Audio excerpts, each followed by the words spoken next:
can smell them while they're still around. But we like to always appreciate those people who help in sponsoring the Carson Relay of Life. And therefore, at this time, we would like to present two special plaques to those people who have been there for us and who are great supporters. We'll begin by recognizing the City of Carson. We have a plaque for them in appreciation from the 2016 Relay for Life team. So here's a plaque which, there we are, which states the same, in appreciation for all that you do. As we said before, we wouldn't be here if it were not for the support of all of our city elected and voluntary officials.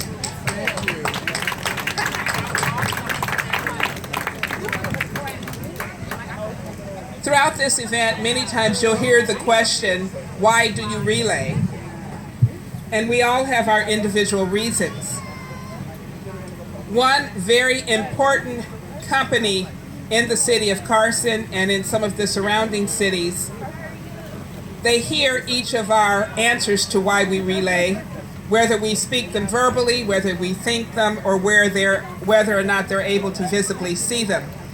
Therefore, at this time, we recognize the Watson Land Company for all that you do, you have done, and we're sure that you will continue to do for the Carson Relay for Life. Would a representative for Watson Land Company please come forward to receive your plaque? There she is. I was looking for you.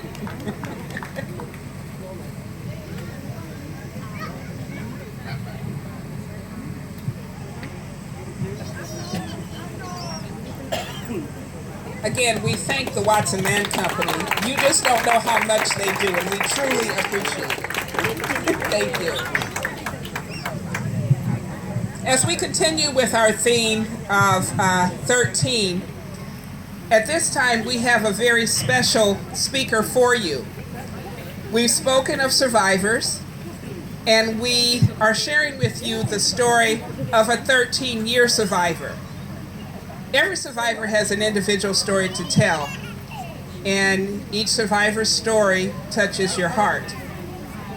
At this time, we welcome our 13-year survivor, who's our speaker for this evening.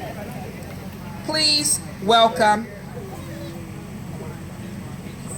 Risa Cedillo.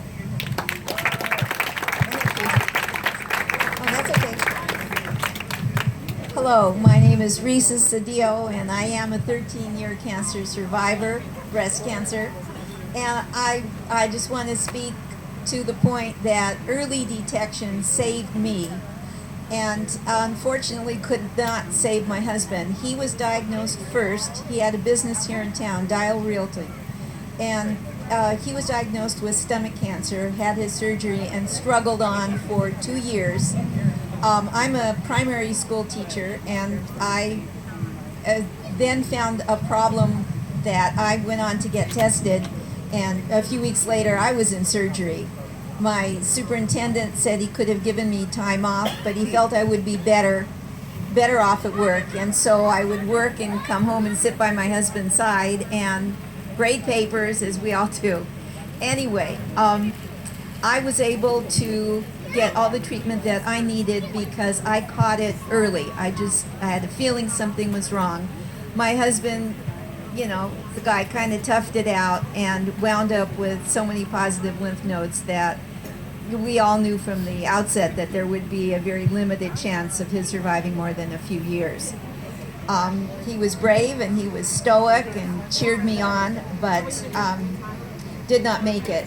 I returned to work and finished out my teaching career because my parents then needed me. My mom had suffered a stroke. My cancer luckily was treatable, and I was able to move on with my life, and I had the support of family and friends and colleagues, and we go giggling about my straight-haired wig. One of my colleagues said, "It's the only time you're going to have straight hair, so let's get you a straight-haired wig." But you know, there were some really tough moments, particularly with my husband. Not with me. I got the doctor's okay to have surgery and reconstruction at the same time because I said I was needed at home.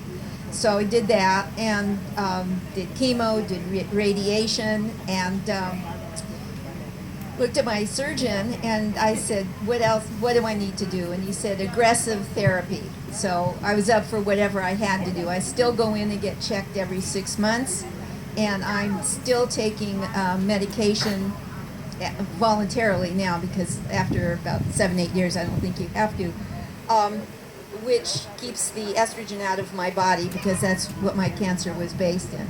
So I'm glad to be here. It's taken me a long time to be able to come to an event like this. I went to the relay in Palos Verdes Estates earlier this year and decided I wanted to become more involved, that it's never too late.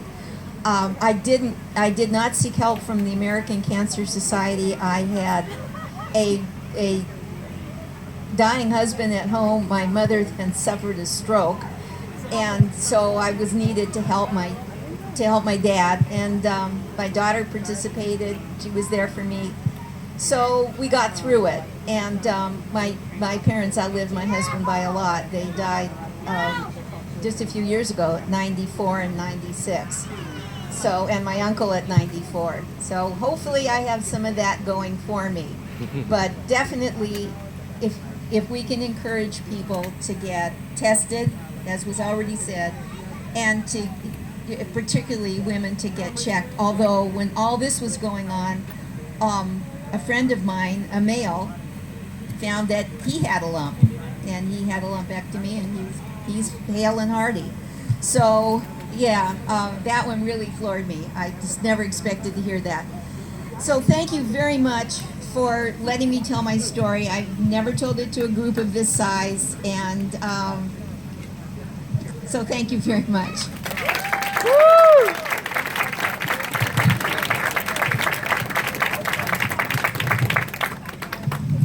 You never know how words are going to touch someone. And she said she'd never spoken to a group of this size.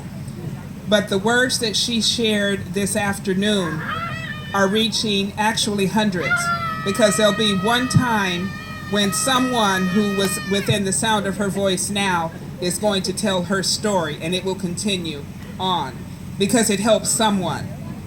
We thank you for being here for the opening ceremony, but you know that we do have our Luminaria ceremony later this evening.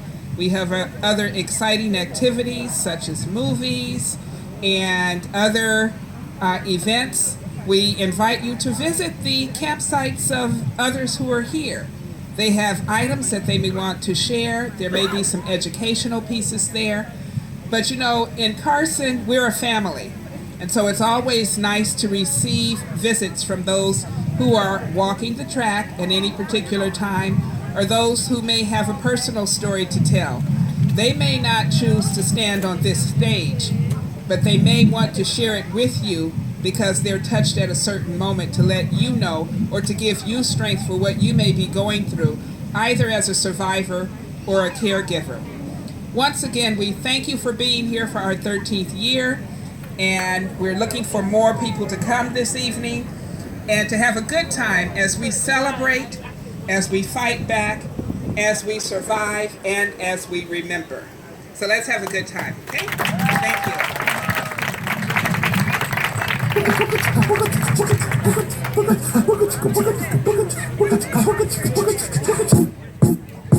My love. I apologize. See, I get excited myself. We have so much going on.